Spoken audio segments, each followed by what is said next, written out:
We do a cask cider. We'll fill a cask and pull it from a hand pump.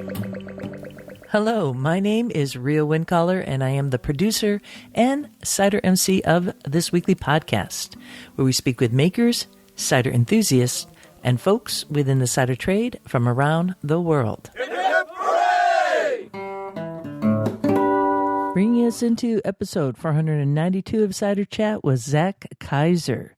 He was talking about cider being poured like one would pour a cask condition ale. Now, he's a maker at Absolem Cider Company that's based in the state of Maine, and it's located in the town of Winthrop. You're going to be hearing exactly where that is because Zach is our featured guest.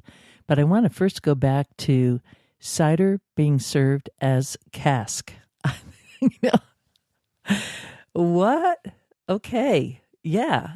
I have to admit that I didn't really catch the fact that they were serving cider as one would serve cask condition ale when I was recording this episode. But in pre-production, I heard that, and I wish I asked him. So this actually gives you an opportunity now when you go visit the cidery up in Winthrop. You could ask them, like, what is up? Why this fusion? And I think they're doing a lot of fusion because they do co-ferments with grapes too. But let me just explain what that means, cask serving cider, as I expect it to be. Now, real ale is another term for cask condition ale. And this is where you're not pumping in any CO2 to create any effervescent bubbles or anything into the beer. And you have what is called a beer engine, and it's essentially a hand pump. Like you pump water. It's a long stem beer handle, typically black, and it is attached to this box like a rectangle going upwards, and the keg is best if it's kind of right below that little tap system where there's a little line to the side. And by drawing that tap handle down towards the bartender back and forth, you are pulling up the liquid. And typically it's always, real ale that you're pulling up, and it's served at room temperature. And it's something I would really seek out because as a beer writer, when I found one of my breweries on my beat were serving cask, that was something to really shout from the hilltops about because it was so unique. You get kind of like what you would see in England with the bag-in-the-box for cider. They have bag-in-the-box for beer, or they use little, what are called firkins, tiny little kegs that sit on the bar top. So it's this old school, old way of serving things before there were CO2 tanks and stuff. You would just have a beer engine on the bar. And the fact that Absolem is using this as a feature to pour their ciders tells you a little bit about who they are. One is that they're cool about fusing beer and wine and cider all together. And they're a little innovative, and they have this novelty, which I just think is really delightful. I just love seeing a beer engine. We'll call it, I don't know. No, what are we going to call it if it's cider? A cider engine? Yeah, I guess that would work. You're drawing it up into the glass. Yeah. I mean, just hearing that makes me want to go up there and try it because I have never had that before. And I want to see if it's different than, squeaking it out from a little box. I imagine as you are pumping it, it is getting a little bit of a froth. And maybe that oxygen or something. I don't know, man. That's just... Okay, so you heard it with me. This is a longer conversation. We go into a lot of stuff. We talk about the apples, the products that they're making there, their co-ferments, the history behind the cidery, and how it is open all year round up in Maine. And you could go and visit it. So you're going to be in for a treat. We'll be going to that featured conversation. We're also going to be hearing about the newly minted New England Cider Association that Zach is part of. So get the scoop on that too. But first, before we go there, and if you're new to Cider Chat, I'm going to be sharing with you next a wee bit of news from out and about in Ciderville. I thought you'd all enjoy hearing about these upcoming workshops taking place during the month of March in Maine. This is being hosted all by the Maine Organic Farmers and Gardeners Association, and everybody basically calls them MOFGA. That's their little acronym.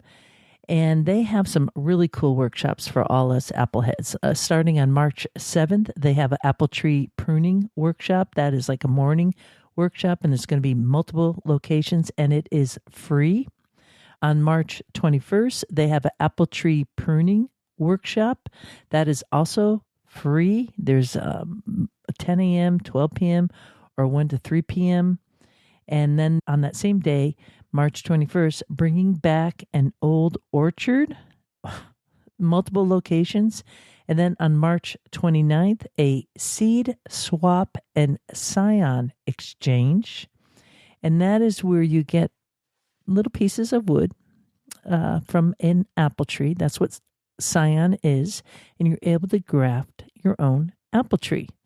So if any of these workshops sound interesting to you, and I imagine all of them do, if you have any interest in cider or you want to have your own little apple tree, or you could get some scion from this workshop and bring it home and graft it onto your apple tree. You could have multiple different limbs that have different varieties of apples on it. So yeah, I have all the links in the show notes for this here episode 492. So you just go to ciderchat.com, put in Zach, Z-A-C-H. That would probably bring you the episode or the name of the cidery, which is Absolem, A-B-S-O-L-E-M, or just 492. Or maybe you just want to stop the episode right now and go check out the show notes and register today. These are really cool workshops. And once again, a big tip of the glass to MOFGA for everything that they do. You want to check out that organization. And even if you're not based on the East Coast near Maine, check it out anyway. See how they're setting it up. They've been doing some programming for a really long time. And yeah, it's a worthy organization to know about and to see how they are bringing folks with interest in all these different categories of farming and gardening together. Got a little note here from Chalkys Cider, which is, I guess it's in Birmingham City. This is in the UK. And I kind of like the fact that their website isn't Chalkys Cider, even though I guess they make traditional cider. I don't know anything about their cider, to tell you the truth. It's just that they sent me a DM on Instagram and asked, hey, can you talk about us? The cool thing is that their website is Tenbury Plastering. So this is definitely, kind of like me. You're probably doing it out of your house. You're making cider on the side. You have a full-time business as a plastering company, I guess. That's maybe doing sheetrock or something, I suspect. I'm not quite sure. But that sounds really interesting to me, and I'm sure you make really good cider. So thanks for reaching out. Thanks for the follow. And yeah, send some cider this way, and we'll talk to you more, Chalkys. I'd love to try your traditional cider. Check them out at Instagram at Chalkys Cider. There's a little underscore there between Chalky and cider. We'll have a link in the show notes. It's time now for our featured presentation, making this a very good time to grab a glass and join this chat with Zach Kaiser of Absolem Cider Company based in Winthrop, Maine. Nice to see you sitting directly across from me right now. We have a little bit of cider sitting in our glasses here. It's just awesome. Last time I saw you, visited the cidery, got a tour with you, and just saw this beautiful barn, this cool production room adjacent to it, and a nice little pathway between the two, and this open field, and also a little bit of the fireplace. So when I think of you and the cidery, I think of that image. I mean, I think that's what I would love everyone to think of when they think of our cider, is the location. So yeah, thanks for having me. It's an honor to be on the show. I listen to it all the time in the cellar. Absolem Cider is based in Winthrop, Maine, which is an hour north of Portland, Maine. We're on a 60-acre farm that we're in the process of planting into an orchard. We have chickens, and we're also going to be adding other animals and other crops to that project soon. But we have a tasting room there that's an old 1800s barn, and we've renovated it into a cidery. You have a little sitting area, nice bar, and then you have the barrel and also the little gift shop for getting cider to go. Yeah, I feel like we want to have people step back in time, and I think the way we make our ciders are kind of traditional. We wanted to make the space feel like you're walking back in time, maybe to a different time period, and the ciders tend to taste that same sort of experience.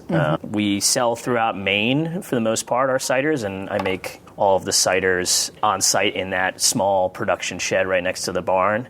But we're slowly spreading out a little bit more and looking to sell to the rest of New England. And also, we've even sold some to Canada recently. Awesome. Let's talk a little bit about where the cidery is located, because Maine is a big state. So where is Winthrop?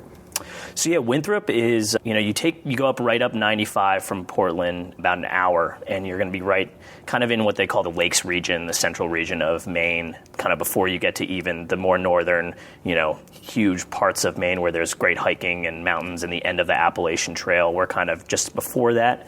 Winthrop used to have a really cool apple history. That it used to be a place that grew a lot of Baldwin apples and shipped it in barrels across the ocean to England. And I didn't even know that when we first moved there, but kind of learned that through talking to a lot of apple people.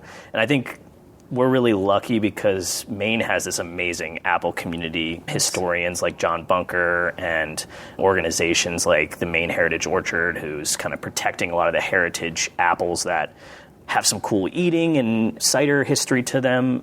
We've kind of been able to use some of that knowledge and culture to amplify some of the ciders we make. And it's definitely honored to be in a place like that with so much history and apple growing going on. Yeah, from my vantage point, watching on social media and seeing what you're all doing there, I feel this, you're like in this perfect spot, Maine. You're not like the rest of New England. You're connected to New England, obviously, but there's something that I'm feeling more currently from your region with the makers, the apple folks, and all, and it's really lovely to see. And I just want to say, keep it up, Maine. Keep on going, because it's inspiring for me. That's kind of the overview.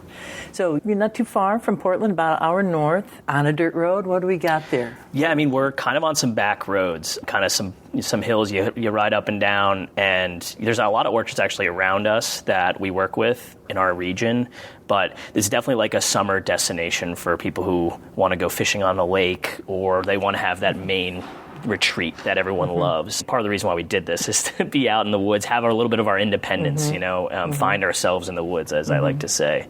Where did your interest into cider making start? The funny thing is I started in craft beer, and when I got into craft beer, it was kind of when I found out about some of the more traditional ciders from the Basque Country, Asturias. Tom Oliver's ciders were some of the first ones I had that really popped a new idea into my brain, as like a new kind of way to drink cider, a different type of cider that I had never really had, something that had like history and story to it. So in the same way I got really into beers that same way, with like Belgian producers, lambic producers, the heritage, the history. And so it was natural to transition to being interested in cider. From there, I moved to Maryland and worked at Millstone Cellars, which is a really fun place to be, especially back in 2014, 15. That feels like an eternity from now. Did you move down to Maryland to actually work with Kurt Scheer at Millstone? Yep.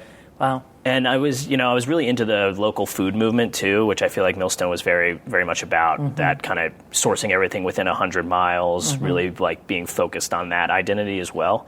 So we try to take that same identity with Absolem Ciders as well. So that's when I kind of got really deep into cider and really realized how much fun there is and how much opportunity there is and how much I feel like it's like and there's a lot of like place to play around in cider that hasn't been discovered yet, which I think is exciting. And that's kind of where my cider love started. And makes sense. A good touchstone there down at Millstone, which for listeners out there in Ciderville is no longer in operation. But we're always keeping our eye out on that Kurt Scheer. There is an episode with Kurt back in the archives. You can check it out. When was the cidery opened? We officially opened our tasting room in our facility in 2022, but probably the idea for Absolem started in 2018. So when I lived in Maryland, my business partner, Ryan, he had a bar in Baltimore that was called Of Love and Regret. that focused on craft beer and had a lot of ciders from around the world. I've had like a lot of German ciders, a lot of Spanish ciders. He had Tom Oliver on tap back in the day. There was a lot of like really fun, exciting things that he brought in from Europe, and we kind of vibed and gelled. And we used to drink wine together late into the night and dream about this exact cidery. So, push on to 2018, 2019, I met up with Ryan and one of his other friends from college, Kevin, and we all kind of got together with this dream of doing this. Kevin's a carpenter and also has like a big background in building things. So he was a huge piece of actually building the bar itself, building the production space, and designing it to feel both traditional but having functionality as a tasting room. So yeah, we kind of all got together in 2019 and we built it through COVID, and then kind of waited for the dust to settle a little bit before we opened. But that must have been a little scary, seeing that as the world's closing and you're like wanting to be opening. I mean, what do you do to manage your stress there, Zach? I tried to stay positive. I feel like it allowed me to really focus, on what we're trying to do, and it gave us time to dial in exactly what we wanted to do. It was definitely a little stressful. And you're just kind of waiting around to see when things are going to change. But it gave me time to meet cider makers in Maine, get to know them. I worked at Perennial Cider Bar for a little bit during that period. In Maine, yeah. Which allowed me to meet a lot of other Maine cideries and the other makers and really just like get a vibe for what's going on here before we even opened. So, which I suspect is a really good move if you're going to be opening a business in cider. And again, you're referencing a lot of businesses that have since closed their doors. But here you are, moving forward. So that's the story that we're looking for. What's cider going up looking like for you folks at the cidery? I kind of got a sense that you do a lot of co-fermenting. Is that true? Is that the model? What are the styles that you're offering there? Right from the get-go, we really were interested in co-ferments. We've always thought that blurred lines between beer and wine and cider fits so well in between those spaces that we kind of felt like, why not start blending these things together? So we like doing a lot of co-ferments. I started making red wine with Marquette grapes from Maine, some white wines with some white grapes from Maine, and we were kind of messing around right away with some of the co-ferments. So yeah, that's a big portion of what we do. We have Rose's Red, which is our rosé cider. It's 20% Marquette grapes, 80% cider. Sometimes other grapes end up making it in there, depending on what we have available each season. In the same way, it has like a sibling or a cousin called White Lotus, which is a white wine cider blend. So that's with Vidal Blanc grapes from our region. And yeah, those are kind of fun ways to like pull wine drinkers into the cider world. And in the same way, it kind of like gets more buy-in at restaurants in some situations where they understand wine and we're like, this is kind of in the same world here. We're only adding 20%, but it feels like a wine and fits in the same sort of environments. And from there, we're also interested in producing ciders that we think, are truly remarkable on the table at a restaurant. That's kind of the other focus. So we do a lot of ciders that are kind of influenced by other places around the world or, ingredient focus. So like this cider we're having right now is called Wend. And it's fun is that it started as a cider that was exclusively made with wild apples that I collected around Maine, mostly from the coastlines from Rockland to Belfast in Maine. So those are just kind of coastal towns right along gorgeous areas that you should drive through along Route 1. Yes. Actually, this was kind of started as a collaboration with Chris and I from Chris Hogg from Perennial. Okay. So we collected apples together and made this cider together. And now we've worked on taking some wood from those trees and are working to graft them into an orchard now. So this is actually some of that grafted wood onto Chris's orchard, and we're starting to get some of that fruit now. So this is kind of exclusively some of these apples that we've given names. Chris calls one of them Bitter Donut, which I think is kind of fun. It's shaped like a donut. Bitter, obviously. The apple's shaped like a donut. Yeah, the apple's shaped like a donut. Kind of like wide and round like this, and then kind of curls back in on itself. So, all right, nice. Let's talk about the label, because I think that's a fun thing for folks who can't see us with this beautiful bottle. On the front, you have this purple butterfly, and that's it. It's just this like very simple label, just beautiful hand-drawn butterfly, and then the name of it is Wend, W-E-N-D. And then on the back, you do have the label. It says foraged cider, which I like. You can feel the immediate intention there. And it tells you what that means. And then it has some tasting notes here. Dried apples, peach, jam, and cedar wood. How would you explain the taste of cedar wood? I always feel like it's the way that the end of my tasting experience is. Like the thing that's lingering in my mouth is woody. This does sit in neutral oak barrels that I don't really think provide necessarily a huge amount of flavor, but it kind of leaves that lingering kind of like old wood notes to it. It gives you a rustic quality. The thing you think of is kind of a rustic, old world kind of thought. That's why I kind of put it in there. I'm just trying to remember, am I getting cedar wood as I'm tasting it? And before we go there, it's not a dark color because a cider that hasn't been sitting for a while, there's no like oxidation, nice little bubbles, tiny little, like a pet knot. Is this what we're looking at here? Or It's did you do the forced carbonation or what? We do Charmant's tank method sparkling, but it's not a very heavy sparkling. I always kind of like putting a light bubble on it, but not too much. I sometimes love drinking a still cider, but I have found that our customers like a little bit of bubble. So I kind of try to find that neat balance between, full sparkling and... I think you hit it on the nose here. And the bouquet is just delightful. It reminds me of not a green apple, but you are out in the orchard on a warm day and you're picking up an apple and you bite into it and you get that like pop of the juice coming out, and it's just this like warm aroma of apples is what I'm getting from it. Well, I think it's fun because there's two kind of pulling things when I think about cider making. One is letting the fruit express itself, and one is maybe pushing as a cider maker to like create a flavor. This is hitting both of those things for me. This is a fruit that I've found that I'm purposefully trying to cultivate now to have a bunch of it, but I also kind of, it's still very reflective of that fruit and very reflective of that season. So this one's kind of fun in that way. We definitely have a lot of ciders where I actually ferment all the apple varieties separately, and then I'll blend them together to aim towards a flavor profile. So this one is more just an expression of this wild fruit that I've, it's beautiful. collected. You get that wood, and it's 7.7% ABV.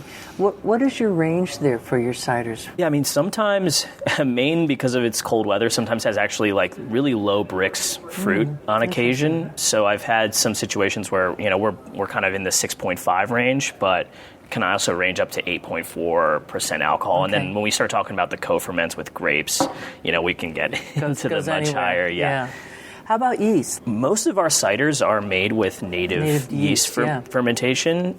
I have also, though, I've now taken a native yeast and I've kind of cultivated it and actually banked it. So now I can, order a yeast pitch if I want to of a specific culture that I've kind of figured out and cultivated over time. It's just one of these ones that ferments really quickly, but kind of leaves like a residual white wine vibe to it. So it's one of these yeasts that I tend to like to use for specific ciders that are more meant for like a draft experience or a pub experience. I tend to use that yeast profile. Well, the yeast really like cradles, right, the juice and directs it in the way.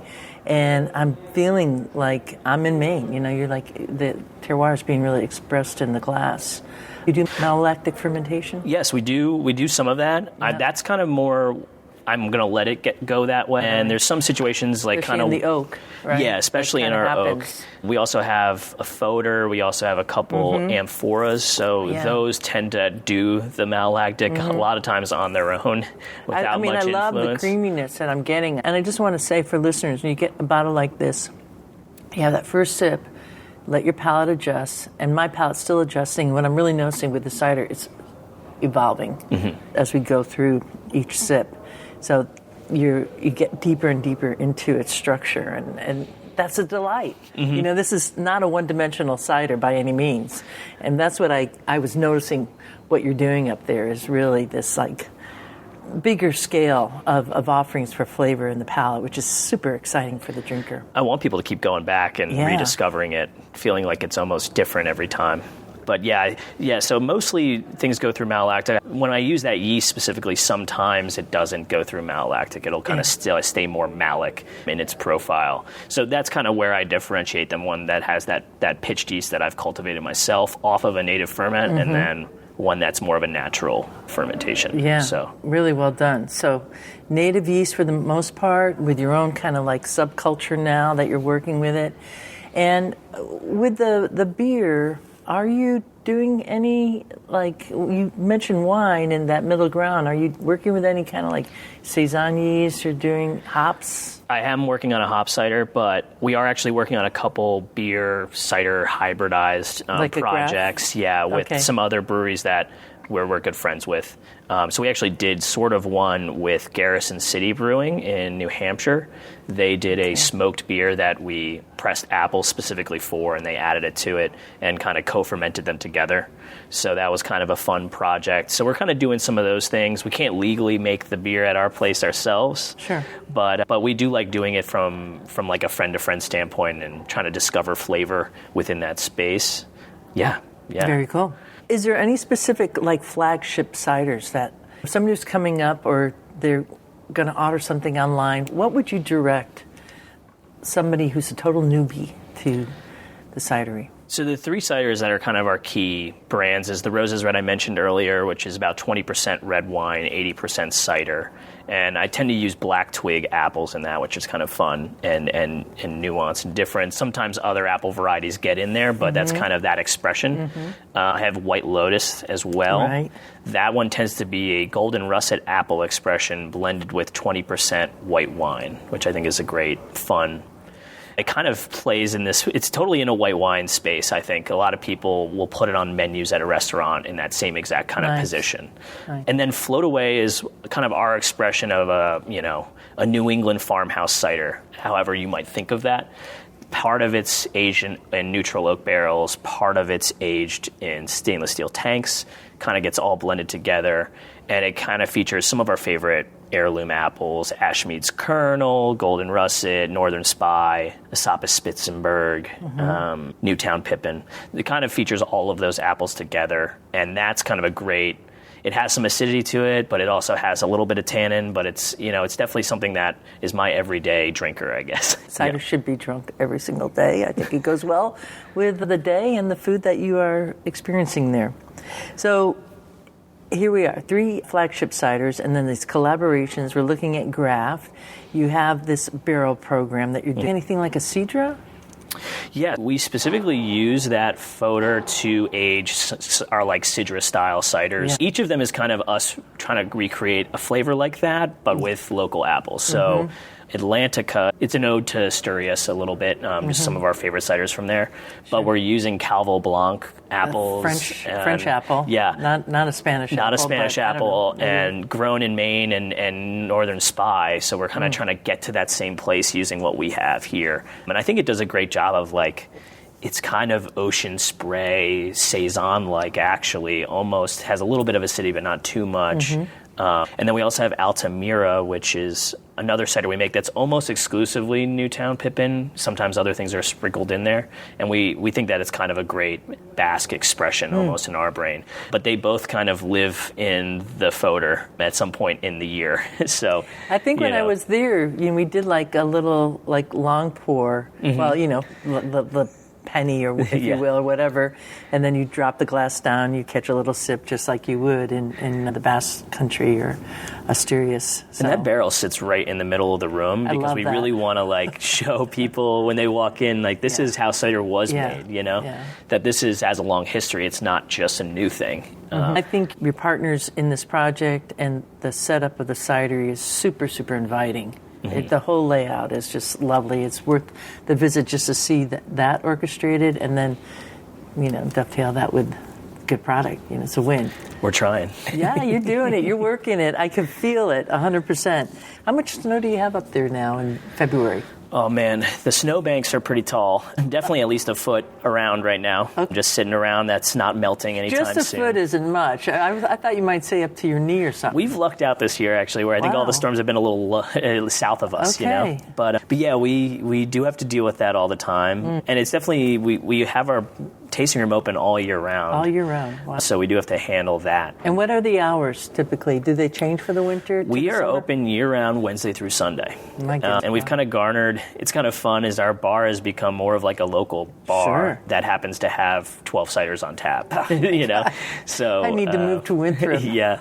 So, and Ryan has always had cider as a part of his whole hospitality experience in all of the bars that he's worked for or run. And so we wanted, cider has its place, 12 taps. Beer has its place, 12 taps. And we do cocktails. We try to integrate a lot of, European old world things into our cocktail program so that it kind of all fits together. And we can show people that, cider works in a hospitality experience. You should try it, Yeah. That alone is a great lesson for folks visiting. So I'm kind of curious, in the time that you've opened, has the clientele remained the same? You kind of mentioned already, it's become like the local hang, right? And rightly so, because I have been up there, and I don't know, are there any bars that are open a lot in the area? So it makes sense that people would gravitate towards it. But during the summer, and maybe to the winter too, you have a lot of tourists coming through, right? What is the lake that is right there? It's a beautiful... The Kabasakani Lake. Kabasakani. Yep. Beautiful. One of the longest, deepest lakes in Maine. No kidding. And it has a huge... More than Moosehead? Moosehead? It's longer than Moosehead, but it's not as what is long? Wide. What's long? You have to drive around. I think you have to drive 12 miles. 12 from tip to tip. Yeah. So wow, that's so it's pretty. It's very narrow though. It's kind of like the Finger Lakes, I would say, in a similar style of glacial receding of created the lakes. Camps around there. Summer camps. We get a lot of parents in the summer who are dropping off their kids at summer camp and stop in for a tasting and then leave. Yeah, but the summer is definitely a much bigger population than now. We get the influx of people. We do concerts outside. We have to kind of be ready for a much bigger crowd. And then the winter is definitely more like we have time to kind of cozy down, figure out some things, and revamp for the summer. And I think what I think is fun about our clientele is we've made cider a part of the experience, but it's not just the main focus of the experience. We want you to just come in, have a good time, and you just happen to be drinking a blueberry cider made with fruit from Maine. Blueberry cider from Maine. It's just if you don't like fruit cider, you're going to like this cider. Believe me. Those are local blueberries, and that's low bush blueberries. Yep, low bush blueberries. Yeah, right. So I think we want to just make cider get it to be a part of your drinking experience, and you don't even recognize it. We do a cask cider. We'll fill a cask and pull it from a hand pump like you would traditionally in England, in some places, and people really dig that experience. We've also done an ice cider before. People really like that as a very different type of experience. Are you continually doing an ice cider? We've had a little bit of trouble with the cold, getting to be cold enough, and this year probably would have been a good year to do it, but I wasn't quite prepared for it. But yeah, we're focusing a lot more on doing Mistelles and Pommeau-esque projects. So we're going to be releasing one of those soon. Okay, which is pretty exciting. And who's doing the distillation for? So we actually got a Gravenstein Honeycrisp Brandy from California, but we're looking to work with somebody from Maine pretty soon. Honeycrisp Brandy. Yeah, which is awesome. We then blended that back with some Dabinet and Rhode Island greening juice, and then aged that together. We aged it for the last 3 years. It's been sitting around. Is that in a neutral cask? Or? We actually put them in a rye whiskey barrel, so it has a very nice. unique rye whiskey character I've to had it. That sounds great. Yeah, and I could see that eventually making it into our cocktail program as well, kind of being an influence on that. Yeah. It hasn't totally yet, but we do use Calvados in some of our cocktails from around the world, so it's kind of fun to... Sometimes it'll be a very unique kind of sherry and Calvados cocktail with gin or something like that, and kind of keep it floral. So we've been kind of playing around with stuff like that. I can't wait to hear when you're actually distilling your own cider. That would be amazing. And storing it. And I really think that's the next level for cider makers or cideries to be doing here in the States. It just makes total sense, right? Totally. Especially there seems to be a cocktail excitement right now that I think there's opportunities there for cider makers to kind of get ourselves involved with a really cool, unique product that no one else is making. Yeah, and I don't need it in a cocktail. No. I just want to say, you just pour it straight up for me. I'll be fine. This time of year is perfect for that. When it's cold, I would drink it a whole day. Oh, yes. A lot of, I think, folks listening along here getting a good sense of this kind of wide breadth of product that you have here, this full-on experience, open year-round in Maine. And I hope that's just kind of peeling away the curtain of what you might imagine Maine to be.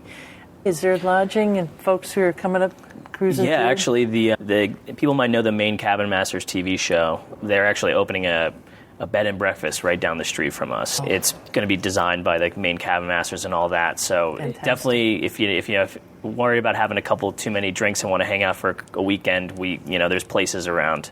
Not to mention camping, all over the place. Which is also a really fun experience. Yeah. Oh my goodness. Okay.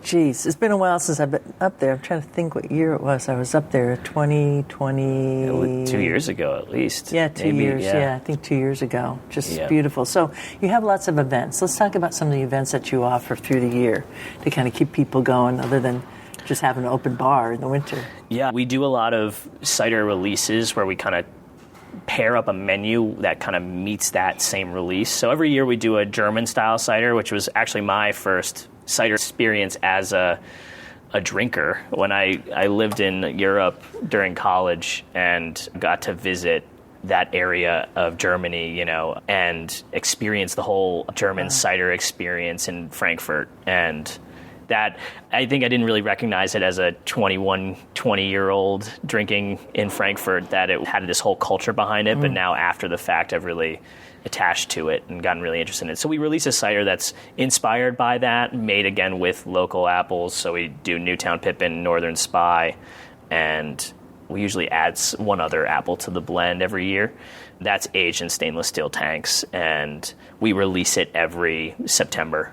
And It's been sitting around aging for almost the whole year, and we release it and do a bluegrass festival and have bluegrass music. There's particular weekend in September that you do? It's always the second weekend in September. Always the second weekend. Okay, great. And we tend to have a lot of other German beers on tap. Just why not? We do we serve a lot of Riesling wines, other white wines from Germany. So we kind of the whole menu's that way, and then we have somebody pop up and do sausages and pretzels and all that kind of stuff. And we'll serve them in the traditional glasses. And we even tried one year to do the pitchers. What's a traditional glass? Just so you kind of like the longer stange glass that I've seen used when I've gone over there, or like the one that kind of comes up like this with the kind of looks more like a pint glass, but it's a little narrower. More narrow, Narrow, right. Yeah. Okay, and that's how you're serving the cider. Yep. Okay, yep. Great. And is that called something, that particular event? Yeah, it's called Bembel Fest, which is the name of the cider as well. That we make a cider called Bembel and a cider called Stein, and they're both kind of the same apple blend, but one's aged in Hungarian oak and one's aged in stainless steel tanks. So. And that's spelled Bembel, Bembel. Yep. Right. So if you're going to Germany, you want to know about a Bembel because it's like this two-handled. Is that right? Is it two? I'm trying to think what it can be two handles. It's usually like a big vase pitcher that is honestly just the device to help you get it out of the barrel and into your glass. But it's a gorgeous, beautiful, huge thing. And it's called the Bembel. Yep. Yeah. Cool. So that's in September. All right. Well, take us through some other events that you have here. Yeah, I mean, we do our anniversary party every year where we tap all of all the ciders from the last year at once. So you can kind of come and experience all the breadth of the ciders we've created in a year. So like last year we had 30 different ciders available. So you can kind of get a tasting. Is that pulling up from the archive, like a library? Yeah, we'll pull out from there'll be some older vintages that we want to bring back, and then a lot of the releases we've had over the year that we just kind of save one keg for the day, and we do a huge concert that day that's free to the public. We just ask you to show up, have a drink with us, and we've had 1,000 people show up for that the last couple of years. When is that? Usually the last week of July, which I always think is like a magical time to be in Maine as well. It sure is, yeah. The blueberries are around. And then one other event that we don't actually do at our space, but we do it with our friends at Anoche, which is a cider bar in Portland. We release a cider blend that we make together as kind of a collaboration. And we tend to have a bunch of our ciders on tap at Anoche. And Erica, who runs the bar there, does an amazing job of showcasing our ciders alongside some great Spanish-inspired, Portuguese-inspired food and drink. And that's always a fun one. That's always kind of in April. And late April? Late April, yep. Okay. Yep, and we'll release that new cider that day. It's kind of the first chance to try it. Last year it happened. Beaujolais for the cidery, right? Yeah, exactly. And that's kind of the cider that's dedicated to them. All right, so lots of year-round events. I want to go back into the cidery for a moment for those of us who want to geek out on that. Mm-hmm. What kind of press are you using? I have a rack and cloth press on kind of at our orchard that is much smaller than some other presses I've seen. So I'll do a lot of like smaller batch projects on that press. And then we work with Giles Family Farm. They're actually based in Alfred, Maine. He helps us with a lot more of the bigger batches we do. He'll press for us on a similar type of rack and cloth press. Then you're moving it over in like IBC. Yeah, I'll pick it up on my trailer in IBCs, and bring it over. So that'll be on a much bigger scale. I can press like 3 to 4 barrels in a day if I'm really working hard on our press. That's a lot of work. But it's a lot of work. So occasionally we'll do, and to fill our Foeder, which is a 600-gallon vessel, it's I need a lot more juice. Yeah, definitely. So in my memory serves me right, it's not a huge production building, for that. You have some stainless. What's your capacity? Where are you at there? So we make about 5,000, 6,000 gallons a year, and we probably could make 10,000 gallons in our space, but I think right now we've been slowly building that up. We sell most of our cider in our tasting room right now. So, the hope is that as we expand, we start selling some more further away. Yeah, you got to move the product. Yeah. But yeah, right now it's a pretty small space. It's it's a small shed. It's about a 25 by 25 foot shed. We put 2 shipping containers and welded them together to the building, so we can we expanded it with shipping containers. Technically, they're like movable objects. I don't remember those shipping containers. Were they there? They were there, yeah. Yeah, they kind of hide, though, when we covered them in an exterior wood and insulated them, so they're kind of like in an added space. So I'll press in that front room, ferment in that room, and then I will rack over to the shipping containers where I have other storage tanks. And then our garage hosts our barrels. We have about 40 barrels right now in storage. And how do you deal with the cold in Maine for the barrels? We definitely let the spaces get pretty cold, but we do heat them. Okay. We don't really have any cooling ability, but in every room we have heat. So we heat everything with wood, actually. We have a wood boiler that we load, and we ran pipes under the ground that then run to these heat blowers, and so we're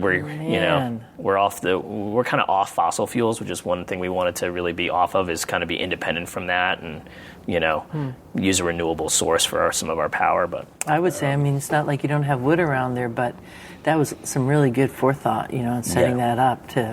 Why not? It might even be hard to get the oil in there sometimes on a bad, stormy winter. Going back to that earlier conversation during COVID, these are things we started thinking about because we had more time. Really time to really think about what is our identity, how can we make these things more efficient, that's kind of why we went in that direction. But it's a very small space. We're looking to probably making that space a little bit bigger so that we can make a little bit more cider.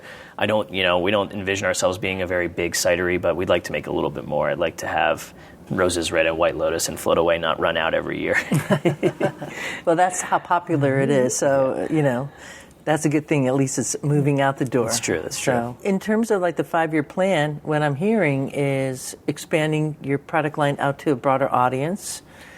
And then I think probably the only other main focus is keep adding to our experience on site. We want to grow more apples on site. We really are just at the nursery beginning stage of planting out our orchard of about 100, 150 trees.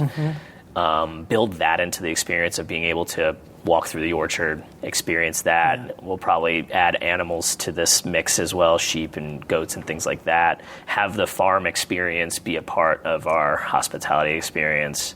We're probably going to add food someday, to the tasting room. How do people do that now? Do they bring picnics? Right now we have food trucks. Okay. But, I think the highest ideal of hospitality involves food, and being able to control that is something we're definitely interested in long term. Yeah. I would say that's a part of the 5-year plan. Sure. But just keep adding to make this a place that you'd want to drive to Maine to go experience.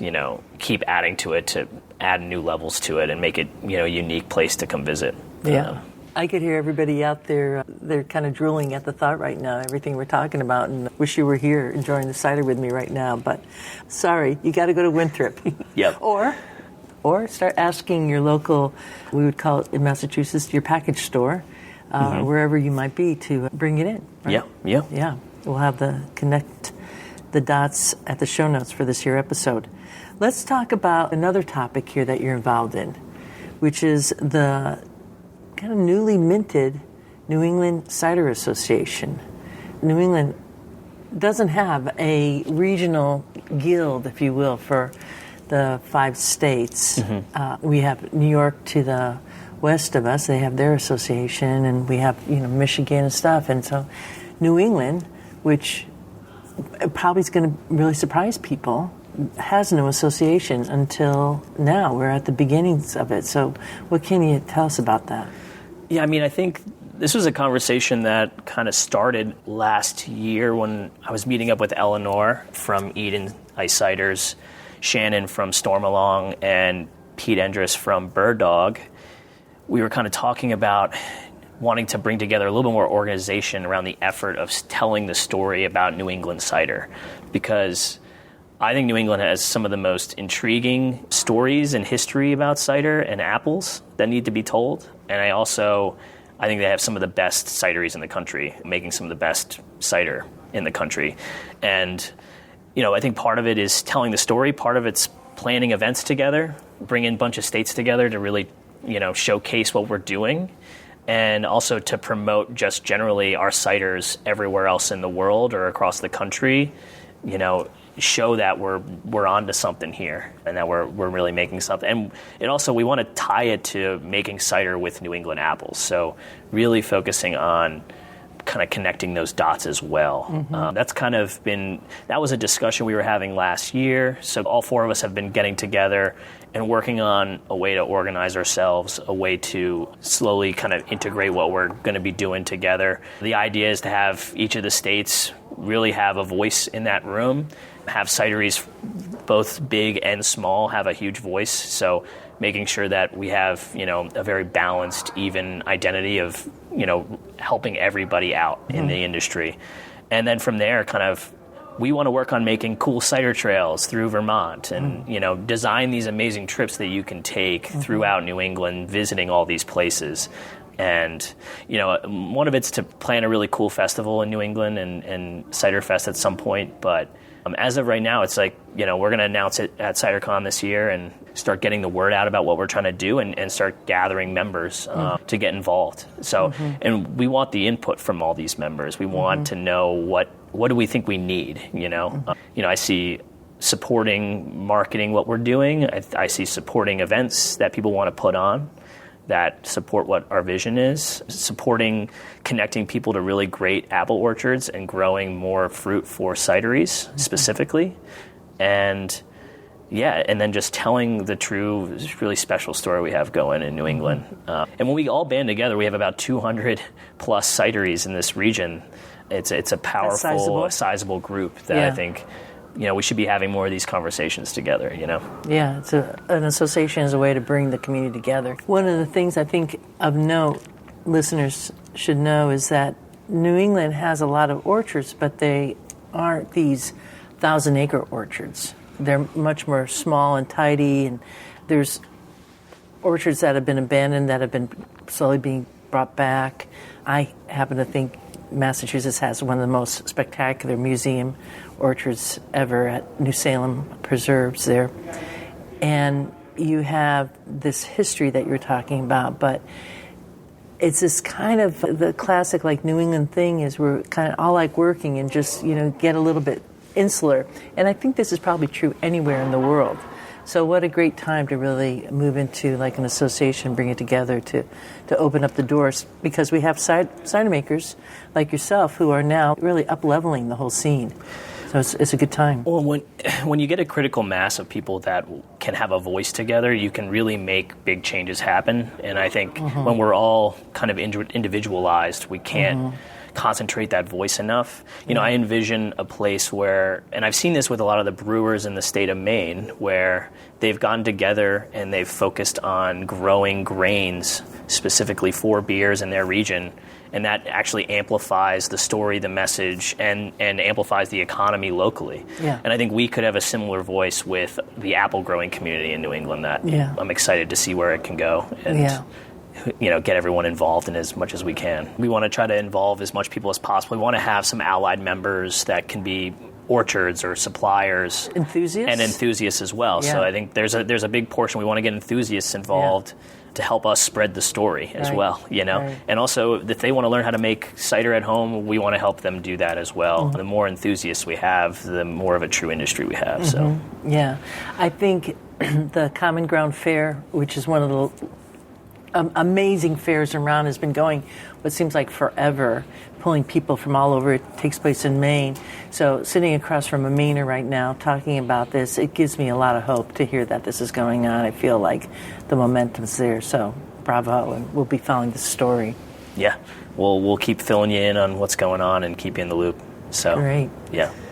Well, Zach, thank you. Thank you so much for your time today, for sharing this beautiful cider that you made here, and can't wait to get back up to Winthrop and visit the cidery. Come to Apple Camp this year up in Maine. It's happening again every other year, and you can hang out with the fun, wild apple people that we have living in Maine doing fun things.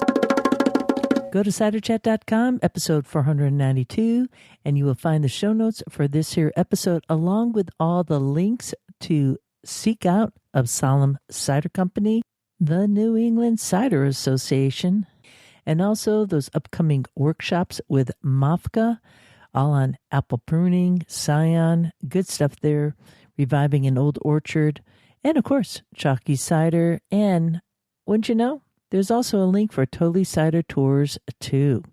We have an upcoming cider tour going to the UK coming up the end of April. It is called Blossom Time in the UK, and I cannot wait. I'm sitting here right now in the middle of a blizzard in New England, and I am, you better believe, dreaming about Blossom Time. And then coming up in the fall, we have the French Cider Tour heading to Paris, Normandy, and Brittany. It will just blow your mind. So yeah, check it all out at ciderchat.com or send a DM this way via social media and we will get back to you. And as always, this podcast is listener supported. If you find value from this podcast, please do hit the donate button at ciderchat.com or become a patron today at the Cider Chat Patreon page. All the links are right there at ciderchat.com. And with that, I leave you here. This is a Real Wind Caller signing off for now. Looking forward to seeing you in Ciderville.